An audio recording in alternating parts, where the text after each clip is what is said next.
Hello everyone, it's Katie here. I felt like making a video of insights that I've realized and come to find as a pattern with clients that I've been seeing lately and things that I know about myself around why our psychic skills and gifts may feel blocked.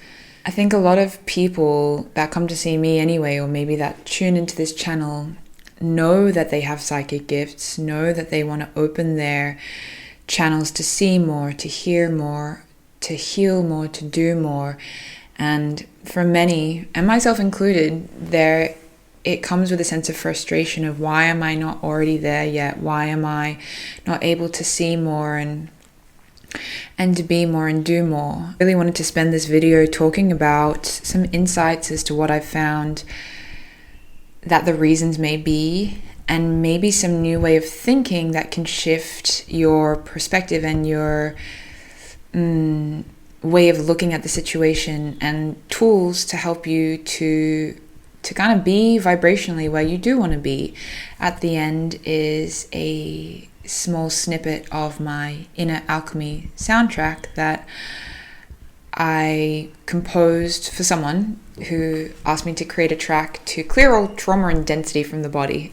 She asked me to make a track to just clear all trauma, and I thought that was really funny that she thought that I could do that.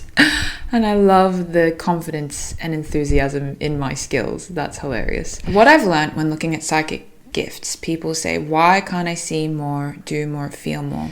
If you can, there are two ways to look at it. One, overlay the most dominant perspective of reality and align and harmonize in every single moment to the version of you that is already fully activated, that is already fully psychically connected, spiritually connected, energetically powerful, clairvoyant, clairaudient, going to the very top of your vibration and starting to dissolve and place more focus on the perspective of you that in this very moment right now, you are a very powerful, magnificent psychic being that is 100% tapped in. This in science and in physics is called transformative resonance, using the ability that a stronger vibration will entrain and inherently raise to the vibration of what you are aligning with.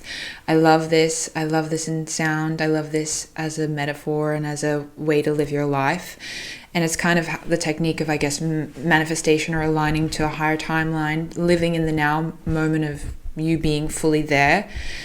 Because my client just said, she asked, how can I be more psychic? How can I see more? And they go, imagine a lighthouse for a moment. Close your eyes. Imagine a lighthouse. There are so many levels, spirals of the lighthouse. There are windows. There is a light on in the lighthouse. They say, if the windows are dirty inside the lighthouse and you can't see out of it, does that mean that the light is not on? No.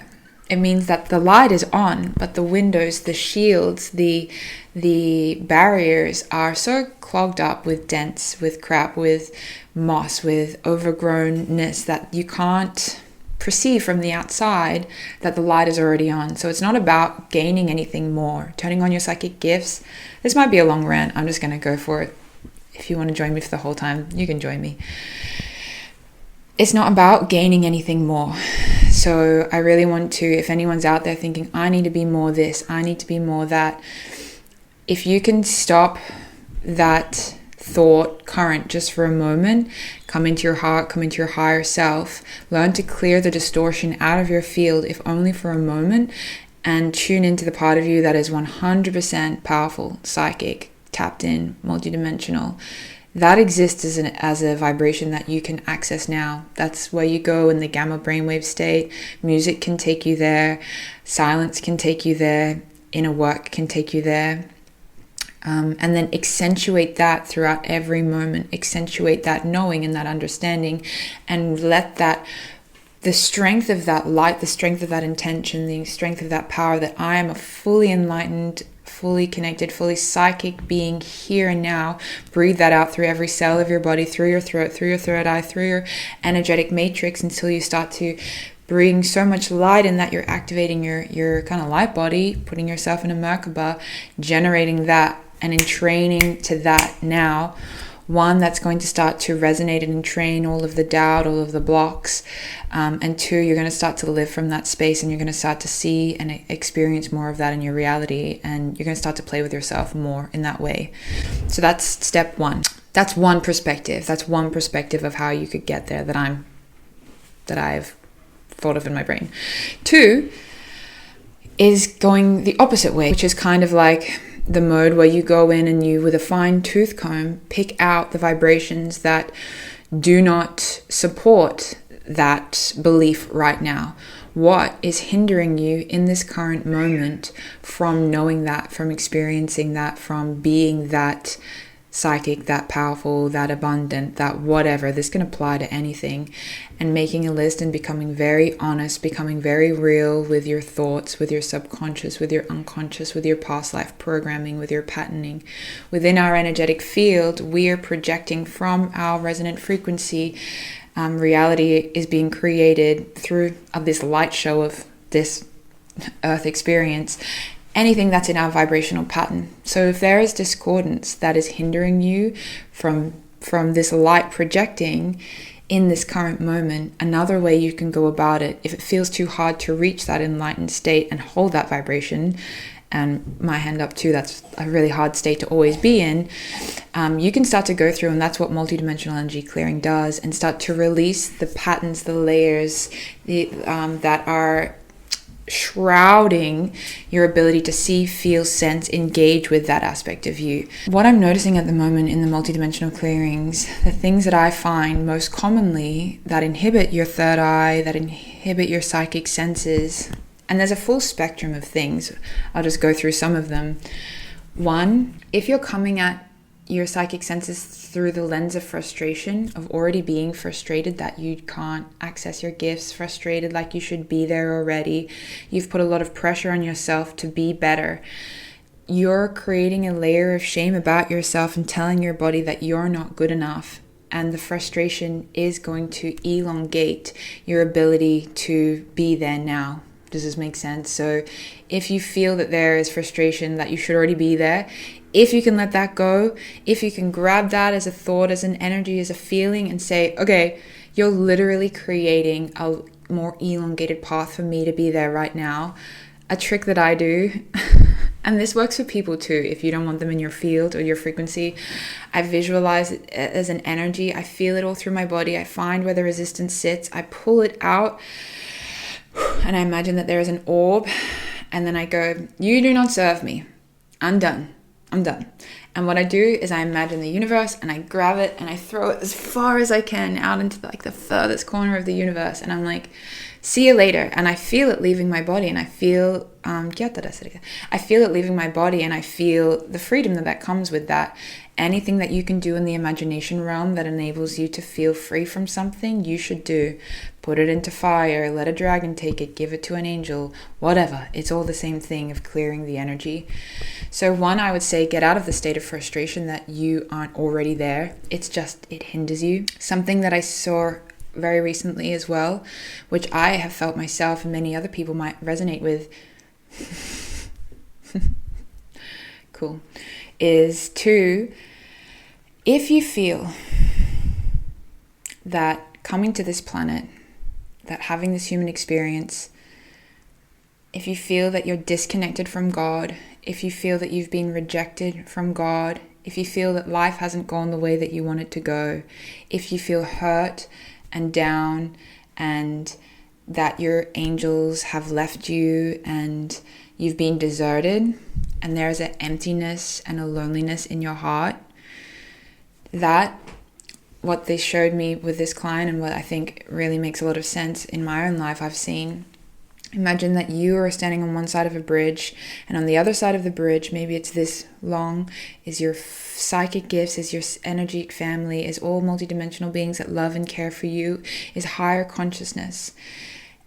If you're holding the vibration of disconnection, of hurt, of I've been cast down here and I can't feel them and all of this, what they showed me is it creates more rungs along the bridge. It makes the bridge longer. So you could keep walking and walking, but you're not getting anywhere because your vibration is creating even more rungs. So the bridge is now feeling like all the way out here, and they're still feeling further away no matter how hard you try. So clearing in your system the wounding of being divorced from God is a really big one. And this one can hurt a lot. So I experienced this. I woke up one day, I'm gonna get emotional. I woke up one day and I realized that my mom chose to leave me on this planet. So I wanted to clear, I was thinking about turning into my psychic gifts, and I was like, how do I get more? How do I see more? How do I be more? And I realized that I felt rejected from God. I felt rejected from my mom. I felt I had an older brother that was going to come to this planet and he chose not to come. I felt super cut, like I had to come to this earth all alone. You guys abandoned me. You didn't help me. Abandonment wounding and rejection wounding and disconnection wounding. It lived in my heart. It lived in my sacral. It lived as a belief about me. Every emotion and every block that you feel will probably have an unconscious belief that is limiting and an emotional charge. It's all about understanding we're electromagnetic beings. Thoughts are electric, emotions are magnetic. If you can find the belief and the charge and find it with a fine tooth comb throughout all of your energy, body, your systems, your field, your mind, and start to delicately, lovingly either transmute it or pull it out or replace it, whatever it is for you, how it works for you, do that. You need to feel the emotion first and then you can release it. So if you've repressed down, like I had repressed my mom's passing, down,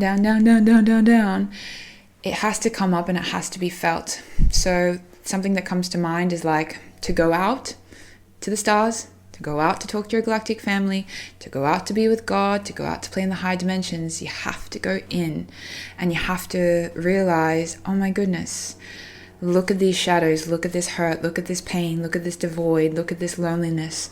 I felt so lonely, and I realized, oh wow, I had an unconscious belief that also tied in that I wasn't worthy if she chose to leave. What does that say about me? What does that say about me feeling like my mother didn't choose to stay with me and be with me?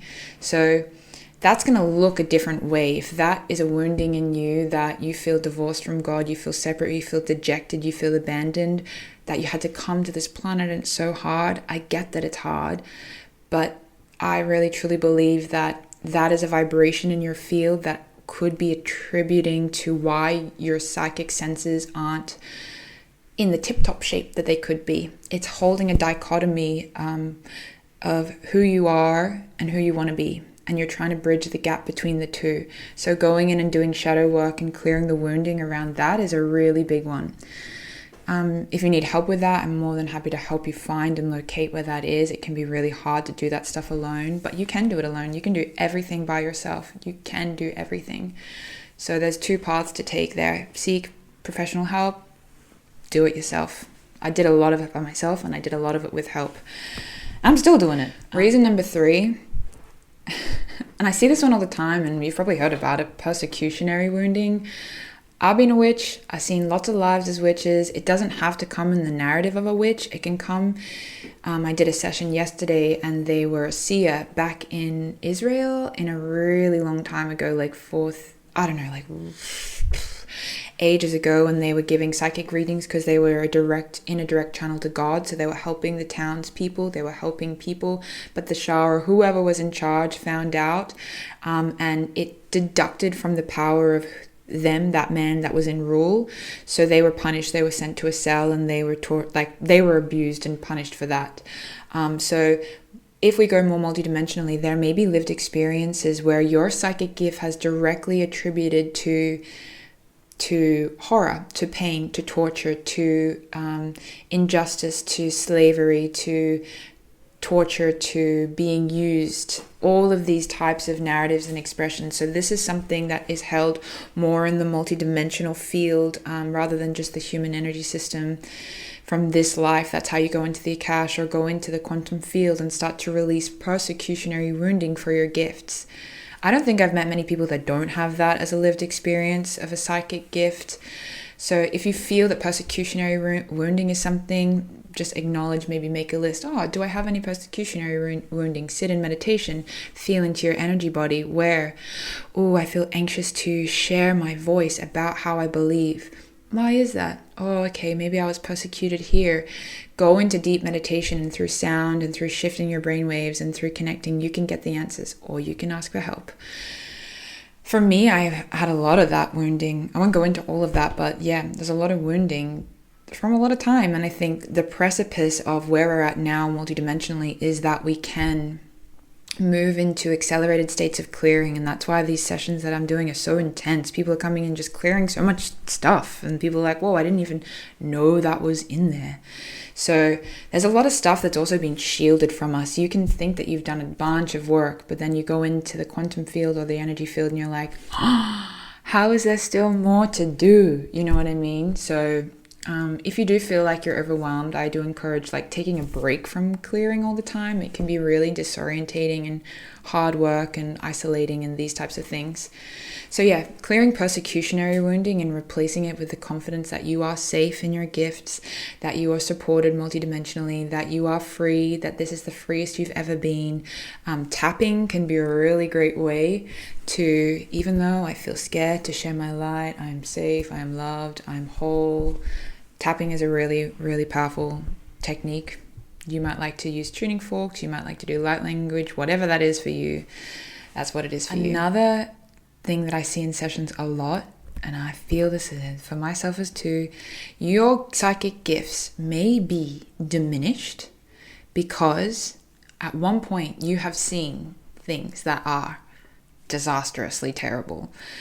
This is more of a galactic thing that I've seen. I've definitely seen very psychic children being used in a way for their psychic powers, not in human form. It's like there's a narrative that I've seen with a lot of clients where they were taken as a child, but they are also in another form. They're not in a human form, and they're very psychic. They're very good at remote viewing. They're very good at, I don't even have the language for what they're doing, but on different dimensions they have been sold and used for their gifts for darker forces. Let's just call it that. So some of you might be highly psychic, more fractals of your consciousness are exuding galactic traits and living from more of those galactic experiences where your gifts have been sold and you've been used in ways that aren't serving the light, that aren't serving goodness. Or two, you've gone to places and you've seen way too much. I used to work with a lot of clients that were in the Secret Space program, Journeys to Mars, Montauk, things like this where they go on missions, and it's just horrible. I stopped doing that when I got pregnant because I just didn't want to see those things anymore. But I still do see those things, and there are things out there that are truly terribly scary. So I would say number 5, if your gifts have led you to see things that are too scary, I see this in people who do ayahuasca trips as well. I'm so neutral on every single topic. Whatever you do to get to your place is amazing. But I have seen people seeing too much on drugs, on substance, shifting your mindset. That can also be really scary. So if you've had an experience where you've seen into the dark and you've seen too much, this is also going to create a closing down effect because you don't feel safe. You're not going to use your gifts if you don't feel safe. I hope that makes sense as some reasons why. I want to end and let you know that anything that you have is simply a vibrational structure. If you look at cymatics, it's the way that sound completely decomposes and recomposes in the same vibratory breath. Everything is changing structure all of the time. Our thoughts are creating vibrational patterns. Our emotions are creating vibrational patterns. You can be in one state of consciousness one day and be in a different state of consciousness the next day. That's why you wake up some days and you're like, I'm on my highest timeline, woohoo! And then there's some days where you're like, I absolutely am in the pits of fiery hell. You haven't gone anywhere. It's just that you're aligning and harmonizing to different vibrational structures. So you're in it. Your systems are perceiving different vibrational qualities in the world around. So what I want to say is that you can break anything down and return it to its original blueprint, to its original structure. That is how you can heal. That's how people have cancer and then it dissolves the next day. Doing it by these two methods, or a combination of transformative resonance, tuning into what you are right now, very truly psychic, very truly empowered, or maintaining that for as long as you can, and then being like, okay, let's look at my shadows. Let's go back to the analogy of the lighthouse. What are the dirty layers on my windows that are inhibiting the projection of my full light from me to be bright, to see clearly, to be abundant? This is my philosophy of doing it. You might have your own. I'd love to hear your own philosophies on it. If you need help clearing out any of the things that we've just discussed, we can get a lot done in the session. If you're ready, the energy can be cleared. I'm more than happy to help you in any way. But for now, I would listen to the soundtrack called Inner Alchemy. It's a preview. The full track will be on my Cosmic Library, and I would just say, close your eyes, ask for what is ready to be cleared, call in your team, call in your higher self, feel and locate where the blocks sit in your system, transmute them, take them up to God Source Light, and then ask to realign and harmonize with the higher codes, light frequencies that are your higher consciousness. Because it's always there and it's ready to be brought down or out of your heart, wherever you feel it. I'd love to hear your comments in the section below. You might agree with me, you might disagree with me, do whatever you like. And I hope you enjoy the soundtrack. I'd love to hear how it makes you feel, and wishing you all the best. Bye.